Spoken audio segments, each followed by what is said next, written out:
நூற்பாவிலும் சொல்லப்படும். இப்போ இலக்கணையில் நாம் பசுவோட இலக்கணம் என்ன அப்படிங்கிறத, பாசத்தோட இலக்கணம் என்ன அப்படிங்கிறத பார்க்க இருக்கணும்.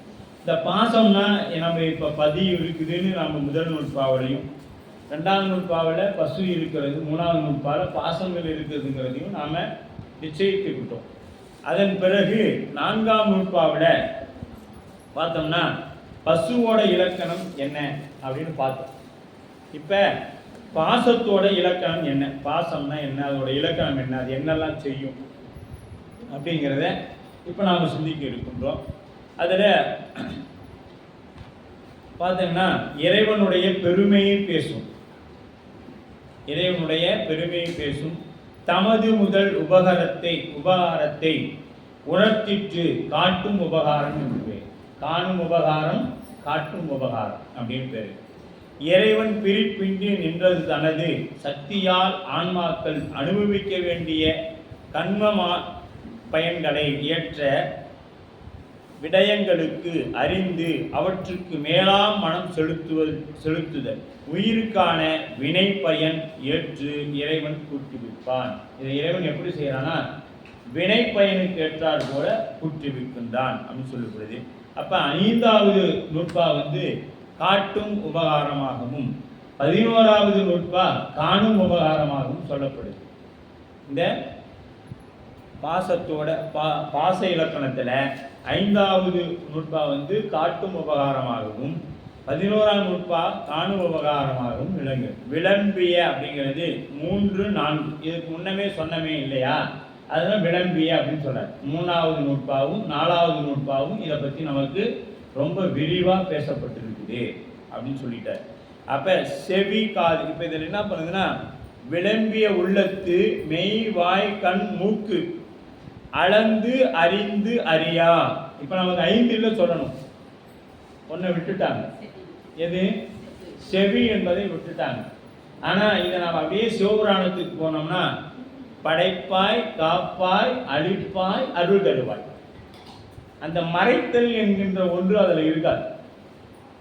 அப்போ மறைத்தல் ஏன் மாணிக்க வாசக பெருந்தகை சொல்லலை அப்படின்னு பார்த்தோம்னா மறைத்தல் தொழில் அங்கு மறைந்து இருக்கிறது, குறிப்பால் உணர்த்திருக்கிறார்.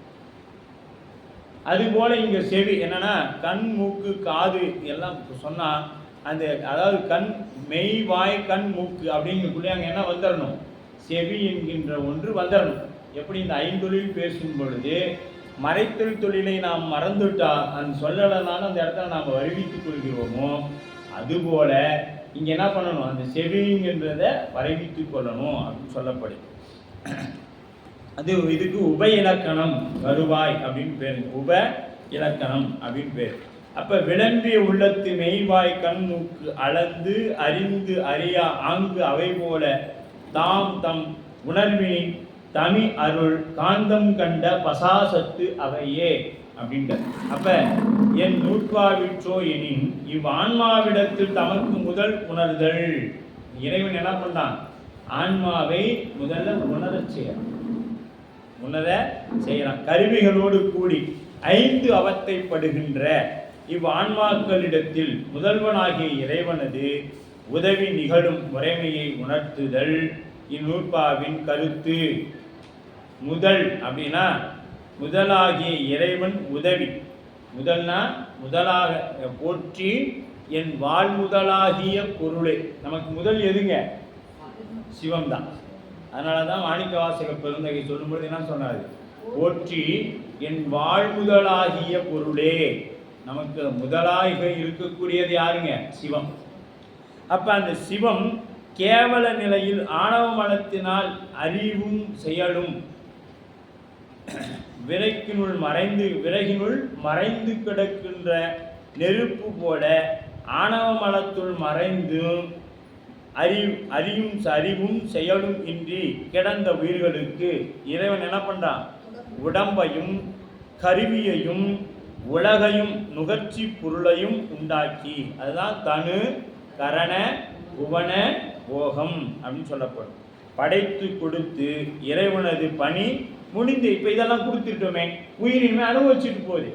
இப்போ நாம் என்ன சொல்கிறோம், பையனுக்கு 18 வயசு 23 வயசு ஆகிடுச்சா, திருமணம் பண்ணிட்டோம், இனிமேல் அவன் வாழ்க்கையை அவன் பார்த்து போக வேண்டியதானே அப்படின்னு விட்டுறோம். ஆனால் சுவாமி இதை கொடுத்துட்ட பின்னாடி அவன் எப்படியோ வாழணும்லாம் விடலை. ஒவ்வொரு நிமிடமும் நம் உடனாக இருக்கின்றான். ஒவ்வொரு நிமிடமும் நம் உடனாக இருந்து நம்மை வழி நடத்துகின்றான். அப்படி எப்படி அப்படின்னு தான் பார்க்க போகிறோம். அதுக்கு தான் உபகாரம். என்ன உபகாரம்? அதான் சொல்கிறோம்ல, ஒருத்தருக்கு உபகாரம் செய்யறனாலும் ஒருத்தரி செய்யாத அப்படின்னு சொல்லுவோம். இந்த உபகாரம் என்பது உதவி. இப்போ நாம் பேசுவது, பார்ப்பது, கேட்பது இதெல்லாம் எதனால் நடக்குதுங்க? இறைவனோட உதவியினால நடக்குது. இப்போ இதெல்லாம் நாம் என்ன நினைக்கிறோம்? நம்மளால தான் நடக்குது. அவற்றை கொண்டு உயிர்கள் தாமாகவே அறிந்து செயல்படும் என்று கருதி விட வேண்டாம். இதெல்லாம் வச்சுக்கிட்டு தாமாகவே செயல்படும் நினைச்சிடாதீங்க. சகல நிலையிலும் ஆன்மாக்களுக்கு இறைவனது உதவி இன்றியமையாது என்பதை இந்நூற்பா வலியுறுத்துகிறது. சகல நிலையிலும் நமக்கு சுத்தத்தில் தான் இல்லை, சகலத்திலையும் கேவலத்திலையுமே இறைவனுடைய துணை நமக்கு தேவை. அவ்வுயிரினிலே செலுத்தப்பட்ட மெய், வாய், கண், மூக்கு, செவி என்னும் ஐம்பொறிகளும் தமக்குரிய ஊறு, சுவை, ஒளி, நாற்றம், ஓசை. அதெல்லாம் இங்கே படித்த மாதிரி இருக்குதான். உண்மை விளக்கத்தில் படித்தோம், அதன் பிறகு சிவபிரகாசத்தில் படித்தோம். இன்னமும் மீண்டும் வந்துட்டாரு. கண்ணு, காது, மூக்குன்னு சொன்னார். மீண்டும் ஓசை, ஒளி, ஊறு, சுவை, ஒளி, நாற்றம், ஓசைன்னு மீண்டுமா மறுபடியும் பழசிலண்டா அப்படின்னு இது எப்பொழுதுமே நமக்கு சொல்லிக்கொண்டே இருக்கணும். ஏன்னா சித்தாந்தம் என்பது பதி, பசு, பாசம் இதை பற்றியெல்லாம் திரும்ப திரும்ப சொல்லும். அதனால் நாம் என்ன பண்ணோம்? ஒரே செய்தி தான் திரும்ப திரும்ப எப்படியாவது அந்த ஆன்மா விளங்கி கொள்ளுமாங்கிறதுக்காக தான் நம்ம ஞானாசிரியர்கள் 14 நூட்களையும் கொடுத்து பண்டார சாத்திரத்தையும் கொடுத்து இது எப்படியாவது விளங்கி கொள்ளுன்னு பார்த்தாங்க. அப்போ அளந்து அறிகின்றது. புலன்களை அறிவினும் அவை தம்மை அறிய மாட்டான். இப்போ இது புலன்களை கண் அறியும். கண் வந்து பார்த்தீங்கன்னா ஒரு பொருளை அறியும். ஆனால் அந்த கண் தான் அறியுங்கிறது தெரிஞ்சுக்குமானா தெரியாது. அப்போ செவியான் ஓசையை அறிகின்றேன் என்று அறியாது. தம்மை அறியாததோடு தம்மை செலுத்திய நிற்கும் உயிரையும் அறியப்பட மாட்டாது. இந்த கண்ணு இந்த உயிர் இருக்கிறதுனால தான் நான் பார்க்குறேன்னு தெரியுமானா அதுவும் அதுக்கு தெரியாது. சரி, பார்த்த பொருளோட என்ன பயன்னு அந்த கண்ணுக்கு தெரியுமானா அதுவும் அதுக்கு தெரியாது. அப்போ இதுக்கு என்ன ஆகுதுன்னா அறிந்து வரும் தன்மையும் தம்மை செலுத்தி வரும் திருவருளையும் அறியாது நிற்கும். ரெண்டுமே தெரியாது. அந்த பொருளோட தன்மையும் இதுக்கு தெரியாது. என்ன இந்த சேர் அவ்வளோதான், அதை ஸ்கேன் பண்ணி உள்ளார அனுப்பிடும், அவ்வளோதான், அதோட வேலை முடிஞ்சிடுச்சு. அது எப்படிப்பட்டது ஏதுப்பட்டதுன்னா பின்னாடி வேலை செய்யணும். சரிங்களா? அதே போல் இந்த உயிர் தான் நம்ம செலுத்தினுச்சுனாலும் அது அதையும் அந்த உயிரையும் அறிந்து கொள்ளாது. இந்த கண் என்ன பண்ணாதுங்க? உயிரையும் அறிந்து கொள்ளாது, தான் அறிந்து கொண்ட பொருளையும் அறிந்து கொள்ளாது. இதுதான் அதோடைய வேலை. அப்போ உயிர்கள் முதல்வனான திருவருள் உணர்த்தல், காந்தத்தின் முன்னிலையில் இரும்பு செயல்படுதல் செலுத்தப்படுதல் போன்றதாகும். இப்போ காந்தத்துக்கு முன்னாடி இரும்பை கொண்டு போய் வச்சோன்னா என்ன ஆகும்? ஒரு குறிப்பிட்ட தூரத்துக்குள்ளே வச்சோம்னா அந்த இரும்பு அந்த காந்தம் வந்து அந்த இரும்பை இழுத்துடும். அது ஏன் அப்படின்னா அது ஒரு வகையான விசை. அறிவியலில் சொன்னா அது ஒரு வகையான விசை. அது என்ன பண்ணிடும்? அப்படியே இழுத்துடும். அது எப்படி நடந்துச்சு அப்படின்னா அது ஒரு விசை இழுத்துருச்சு, காந்தத்தின் விசை இழுத்துருச்சுன்னு தான் சொல்ல முடியும். அதை நம்ம என்ன பண்ண முடியாது, காட்ட முடியாது. விளம்பிய உள்ளத்து. அப்போ முந்திய 2 நூற்பாக்கள் எடுத்து சொல்லப்பட்ட ஆன்மாவினால் செலுத்தப்பட்டது மெய், வாய், கண், மூக்கு, செவி, மெய் முதலாக உள்ள ஐம்பொறிகள் அளந்து அறிந்து பரிசம் முதலாம் தாம் புலன்களை இகுது இன்னது என அறிந்திட்டு நன்றாக அறிந்தும் அறியா அவை தம்மை அறிய மாட்டா. யாரு? அந்த கண் தன்னை பார்த்து கொள்ளுமானா பார்த்துக்காது. இந்த கண் இப்போ தானே பார்த்துக்குமானா பார்த்துக்காது, அதுவும் செய்யாது. அவை தம்மை அறிய மாட்டா. தம்மை செலுத்தி நிற்கும் ஆன்மாவையும் அறிய மாட்டா. இது சரி, இது ஆன்மாவை தான் போய் பார்த்துருமானா பார்க்காது. ஏன்னா இந்த கண்ணால் பார்க்கக்கூடிய பொருள் என்னப்பட்டதுங்க? அழியக்கூடிய பொருள். இப்போ இந்த கண்ணால் ஒரு ஆன்மாவை பார்க்குறோம் அப்படின்னா அது என்னவாகி போயிடும்? அழியும் பொருள் ஆயிடும். அப்போ ஆன்மா என்ன ஆயிடும்? இல் பொருள் ஆயிடும். இப்போ ஆன்மா என்னைக்கு என்னது? உள் பொருள். இந்த கண்ணால் ஒரு ஆன்மாவை பார்த்தோம் அப்படின்னா அது என்ன ஆகிடும்? இல் பொருள் ஆகிடும். அதனால் இது கண்ணுக்கு தெரியாது. அப்போ என்னப்பா கண்ணுக்கும் தெரியாதுங்கிறீங்க, அப்போ இது உணரவும் உணராதுங்கிறீங்க. அப்போ ஒருவேளை ஆன்மாங்கிற ஒன்றே இல்லையோ? இப்படி ஒரு கேள்வி. அந்த கேள்வியோடைய உள்ளே போவோம். அப்போ அங்கே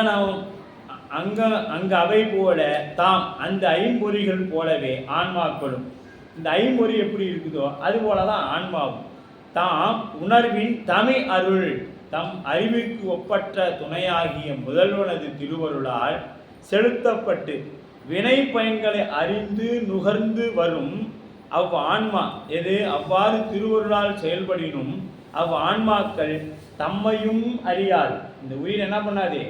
தம்மையும் அறியாது, தம்மை செலுத்துகின்ற திருவருளையும் அறிய மாட்டா. இப்போ நாம என்ன ஆகுதுங்க? நம்மை பற்றி நான் யார் ஒரு விசாரணை வச்சோம்.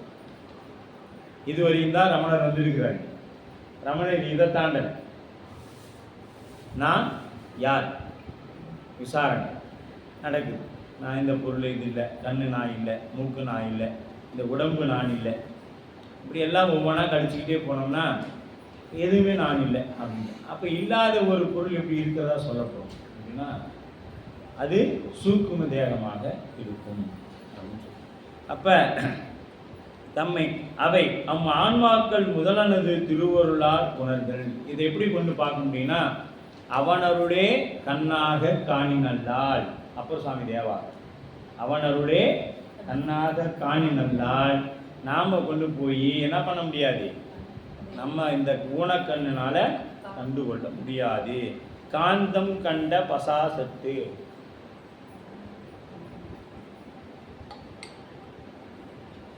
காந்த கல்லின் முன்னுள்ள அந்த இரும்பு செலுத்தப்படுவது போல உயிர் திருவருளை உணராமை அப்படிங்கிற ஒரு தலைப்பு பார்த்தோம்னா, வெந்நீரில் விரைவி நிற்கின்ற வெம்மை போல இறைவனது அறிவாற்றலாகிய திருவருள் எவ்விடத்திலும் நிறைந்து நிற்கிறது.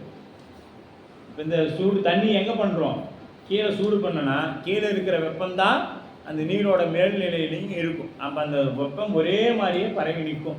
எங்கேயாவது ஒரு இடத்துல டெம்பரேச்சர் செக் பண்ணால் அதுதான் அந்த தண்ணியோட மொத்த டெம்பரேச்சர் இல்லையா? அப்போ உயிரினத்தில் உட்கலந்து விளங்குகிறது என்பது சொல்லாமலே விளங்கும். எப்படி அந்த தண்ணியில் சூடு கலந்து இருக்கின்றதோ அதுபோல இந்த உயிர்களிடத்தில் உட்கலந்து விளங்குகிறது எது? இறைவன், அந்த சூடு போல. அப்போ ஆணவ மலம் உயிரறிவை மறைத்து கொண்டு நிற்பதால் உயிர் அவ்வுணர்வை இழந்து நிற்கிறது. எதனால் அது தான் கிட்ட இருக்கிற இறைவனை உணரல அப்படின்னு பார்த்தோம்னா ஆணவ மலத்தின் காரணமாக உணரல. தன்னுள் நோக்கி தன்னையும் தன்னுள் கலந்து இருக்கும் திருவருளையும் உணரமாட்டாது நிற்குது. அப்போ மாயா கருவிகள் புற உணர்வை உண்டாக்குமே அன்றி அக உணர்வை உண்டாக்காது. இந்த தனு கரண புவன போகம்னா என்ன பண்ணுங்க? புற உணர்வை உண்டாக்குமே அன்றி அக உணர்வை நமக்கு உண்டாக்காது. இது என்ன பண்ணும்? அகத்துக்கு போகாம தடுக்கும். இன்னைக்கு சித்தாந்த வகுப்பு 10 மணிக்கெல்லாம் போயிடணும் அப்படின்னு சொல்லுவோம். அந்த நேரம் பார்த்து தான் என்ன பண்ணுவாங்க? நமக்கு பிடித்தமான ஒரு படத்தை இன்னைக்கு சன் டிவியில் போடுறாங்க அப்படின்னு நினச்சிட்டு என்ன பண்ணுறோம்? சரி பார்த்துக்கலாம், ஐயா அதெல்லாம் வீடியோலாம் எடுத்து போடுவாங்க, அப்போ கேட்டுக்கலாம். அதனால் என்ன பண்ணிடலாம், இதை விட்டுட்டோம்னா இன்னைக்கு நமக்கு கிடைக்காது அப்படின்னு சொல்லிட்டு அங்கேயே உக்காந்து. இப்போ இது என்ன பண்ணிடுச்சு? வஞ்ச புலனைந்தும் வஞ்சனையே செய்ய. இந்த புலன்கள் என்ன பண்ணுது? வஞ்சனை தான் செய்யும். நன்மை செய்யுமானா எக்காலத்தையும் இது செய்யாது. இதுதான் கூட இருந்தே குளிப்படிக்கிறது. கூட இருந்தே குளிப்படிக்கிறது எதுனா இந்த 5 கூட இருந்தே குளிப்படிக்கும். கண்ணு ஒரு பக்கம் குளிப்பறிச்சிடும், காது ஒரு பக்கம் பறிச்சிடும். இப்படி 5 புலன்களும் 5 குழியை பறிச்சிருச்சு. எதில் விழுவான் அப்படின்னு பார்த்துட்டு. அதனால தான் வஞ்ச புலனைந்து வஞ்சனை